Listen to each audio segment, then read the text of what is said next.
brought to you by Palvi Agrico. आता शेतीसाठी जे काही लागणार ते घरपोच मिळणार, तेही मोबाईलच्या एका क्लिकवर. सरकारी कार्यालयात सरकारी अधिकारी आणि कर्मचाऱ्यांकडून लाचखोरीची प्रकरणं ही आपल्याला काही नवी नाही आहेत. परंतु असंच एक प्रकरण जेव्हा राज्याच्या प्रशासकीय मुख्यालयात म्हणजेच मंत्रालयात घडतं त्यावेळेस एकच खळबळ उडते. अशीच खळबळ गुरुवारी रात्री मंत्रालयात उडाली आणि ती मंत्रालयाच्या दुसऱ्या मजल्यावर अन्न व औषध प्रशासन विभागाच्या या कार्यालयामध्ये. आपण सध्या बघतोय नरहरी झिरवाळ जे राष्ट्रवादी काँग्रेस अजित पवार यांच्या पक्षाचे मंत्री आहेत, ज्येष्ठ आमदार आहेत आणि त्याचबरोबर आदिवासी समाजाचं गेले अनेक दशकांपासून नेतृत्व करत आहेत.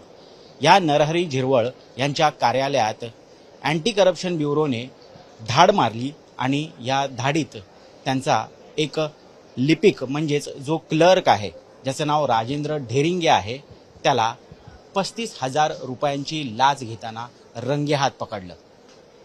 हे घडलं त्यावेळेस या ठिकाणी या कार्यालयात स्वतः मंत्री नरहरी झिरवळ उपस्थित नव्हते.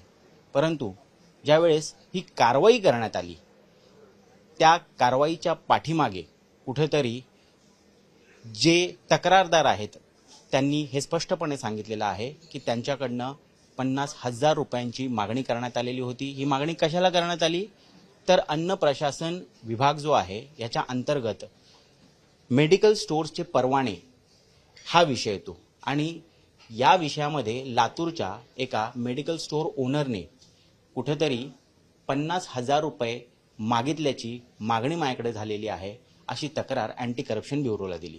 नेमकं प्रकरण काय आहे? प्रकरण असं आहे की लातूरचा हा मेडिकल स्टोअर ओनर जो आहे याच्याकडनं 50,000 कशाला मागितले तर या ठिकाणी त्याचा परवाना रद्द करण्यात आलेला होता. मौखिक सुनावणी झाली आणि या सुनावणीमध्ये काही त्रुटी आढळल्या आणि यामुळे त्याचा परवाना रद्द करण्यात आलेला होता. आता हा रद्द केलेला परवाना जो आहे हा पूर्ववत करण्यासाठी पुन्हा एकदा मंत्र्यांच्या नेतृत्वाखाली त्यांच्या अध्यक्षतेखाली या ठिकाणी सुनावणी केली जाते. त्या त्रुटी पुन्हा एकदा पडताळून पाहिल्या जातात आणि जर त्याच्यामध्ये तथ्य असेल तर तो परवाना तसाच रद्द मानला जातो किंवा मग त्यामध्ये जर काही दुरुस्तीची वाव असेल तर ती वाव सुचवून त्यामध्ये कंपन्सेट करून तो परवाना पूर्ववत केला जातो. आता हा परवाना जर पूर्ववत करायचा असेल तर तुम्हाला 50,000 रुपयांची लाच द्यावी लागेल अशी मागणी या मेडिकल स्टोअर ओनरकडे करण्यात आलेली होती. ही साधारण 9 फेब्रुवारी 2026ला करण्यात आलेली होती.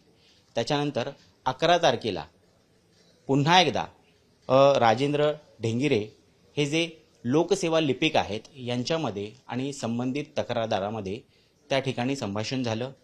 कुठेतरी तडजोड करण्यात आली आणि 50,000 नाही तर फक्त 35,000 मी देऊ शकतो यावरती सहमती झाली. तर माझ्या मागे हे जे कार्यालय आपण पाहताय या कार्यालयामध्येच हे प्रकरण घडल्याचं सांगितलं जातं.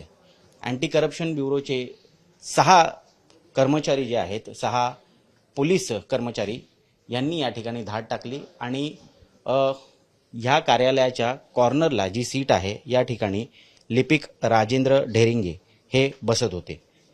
आता याच ठिकाणी त्यांना ताब्यात घेण्यात आलं, त्यांची झडती घेण्यात आली. त्यांच्याकडे 35,000 रुपये कॅश सापडल्यानंतर त्यांना अटकसुद्धा करण्यात आलेली आहे.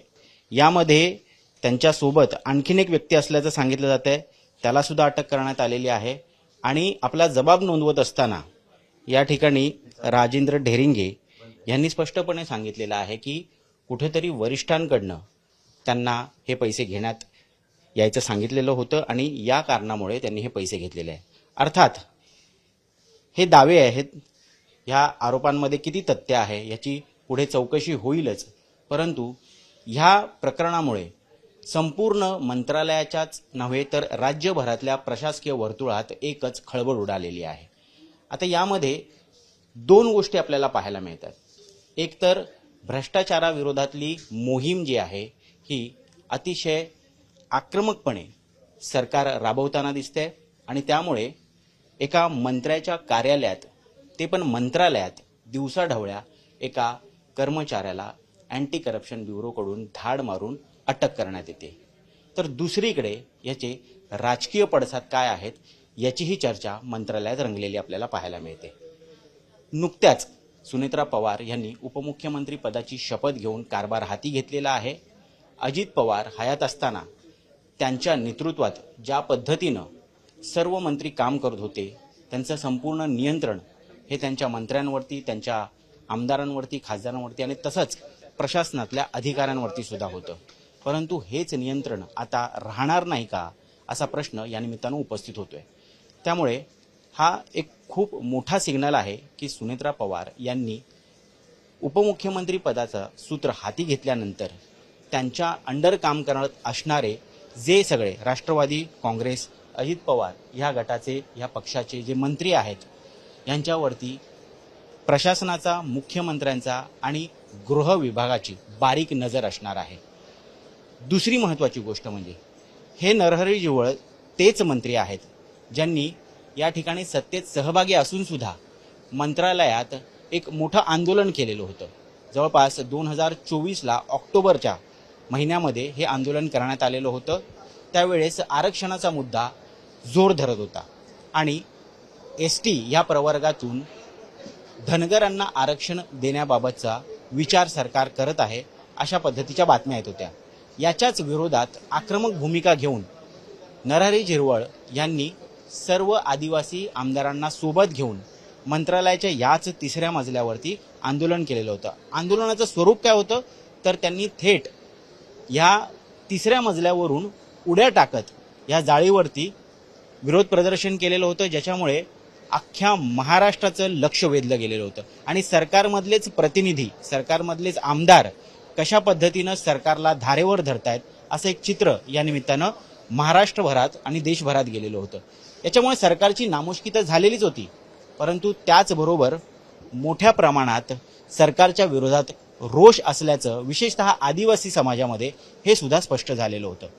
कुठेतरी याच गोष्टी लक्षात ठेवून नरहरी झिरवळ यांच्या विभागावरती अँटी करप्शन ब्युरो असेल किंवा गृह विभागातले इतर महत्त्वाचे जे काही विभाग आहेत यांची नजर होती का हा प्रश्न सुद्धा उपस्थित होतोय.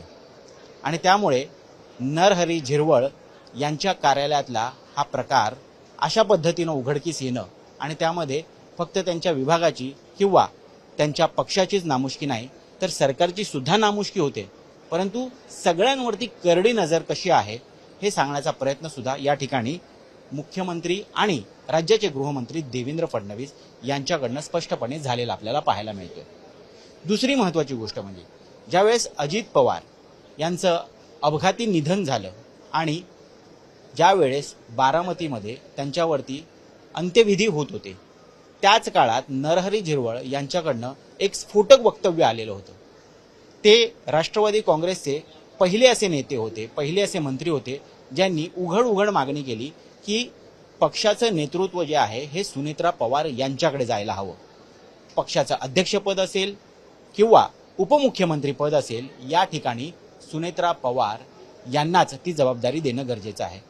यामुळे सुद्धा कुठेतरी पक्षात विसंगती आहे का, पक्षामध्ये एकमत नाही आहे का, किंवा सध्याचे राष्ट्रवादी काँग्रेस अजित पवार यांच्या पक्षातले जे प्रमुख नेते आहेत, मग ते सुनील तटकरे असतील, प्रफुल्ल पटेल असतील, छगन भुजबळ असतील, यांच्यावर मंत्र्यांचा आणि आमदार खासदारांचा विश्वास नाही आहे का अशी सुद्धा चर्चा रंगलेली होती. त्यानंतर अर्थात भाजपच्या कुठेतरी सहाय्यानं मोठ्या प्रमाणात घडामोडी घडल्या, सुनेत्रा पवार यांच्याच हाती सूत्र गेली. परंतु नरहरी झिरवळ यांनी जे हे वक्तव्य केलेलं होतं त्याच्यामुळे मोठा डॅमेज झाल्याचं सुद्धा त्यावेळेस म्हटलं गेलेलं होतं.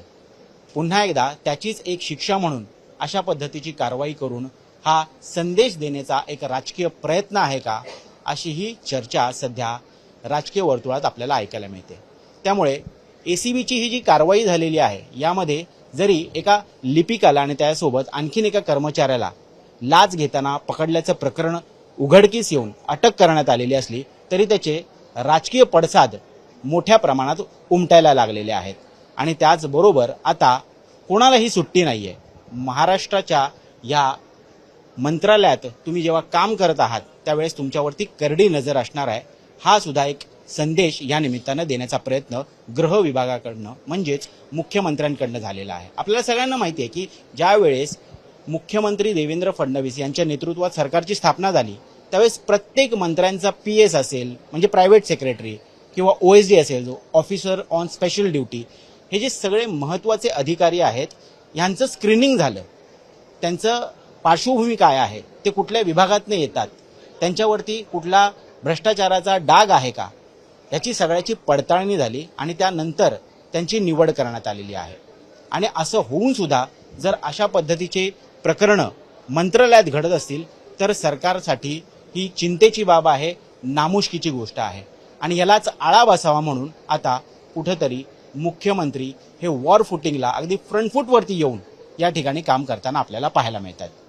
तुम्हाला या प्रकरणाची माहिती आणि त्याचं विश्लेषण कसं वाटलं हे आम्हाला कमेंट बॉक्समध्ये नक्की सांगा आणि मुंबई तकला सबस्क्राईब करायला विसरू नका. मी ऋत्विक भालेकर, मुंबई तक मंत्रालयातून.